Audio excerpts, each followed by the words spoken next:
Timoty 2:13. Aoka ho fantatrao fa any am-parany any dia hisy fotoana sarotra, satria ho tia tena ny olona, ho matimatim-bola, ho mpandoka tena, ho mpiavimavina, ho mpanevatevan'Andriamanitra, tsy hanohy ray aman-dreny, tsy hahay mankasitraka, tsy hanaja ny zavatra masina, tsy hifantotra ovana, tsy hitsimbina fihavanana, ho mpanendrikendrika, tsy hafehy tena, hisetrasetra, hankahala ny tsara, ho mpamadika, ho kiriana, ho mpieboebo, hankamamy ny fahafinaretana toy izay hankamamy an'Andriamanitra. Hitana ny endrika ivelany hisehoan'ny fivavahana nefa mandany heriny. Alaviro ireny olona ireny.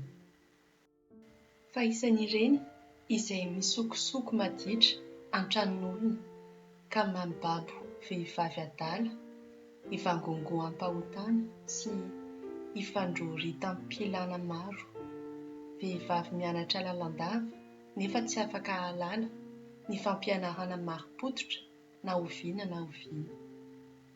Tahaka ny nanoheran-dry Jana sy Jambra any Mosesy no hanoheran-dry zareo ny fampianarana mari-pototra.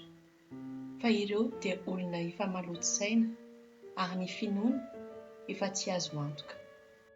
Kanefa tsy handroso intsony ireo satria aseho amin'ny olona rehetra toy ny an'i Jana sy Jambra koa ny adalàna.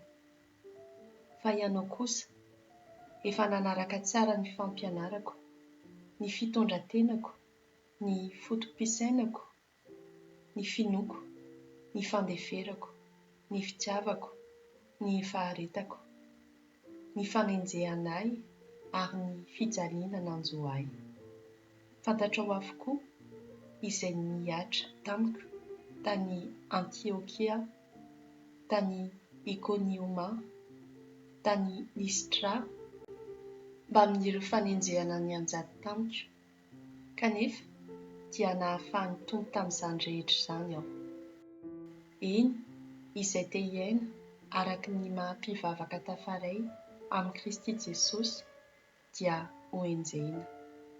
Fa ny olona ratsy fanahy sy mpanoloky dia voamaika hiaratsy hatrany, sady mamitaka no voafitaka. Ianao kosa mahareta tsara amin'izay nianaranao sy nekenao tokoa, satria fantatrao ireo olona nampianatra anao izany. Hatramin'ny fahazazanao no efa nahalalanao ny soratra masina izay manome fahendrenanao ahazahoanao famonjena noho ny finoanao an'i Kristy Jesosy. Ny soratra masina rehetra dia nomen'ny tsindrimandrin'Andriamanitra sady mahasoa, ampianarana ny marina, andresen-dahatra, anitsiana ny diso, anabeazana ho tia rarina, mba hahatonga ny olon'Andriamanitra ho tsara ofana sy ary fitaovana hanao asa soa isan-karazany.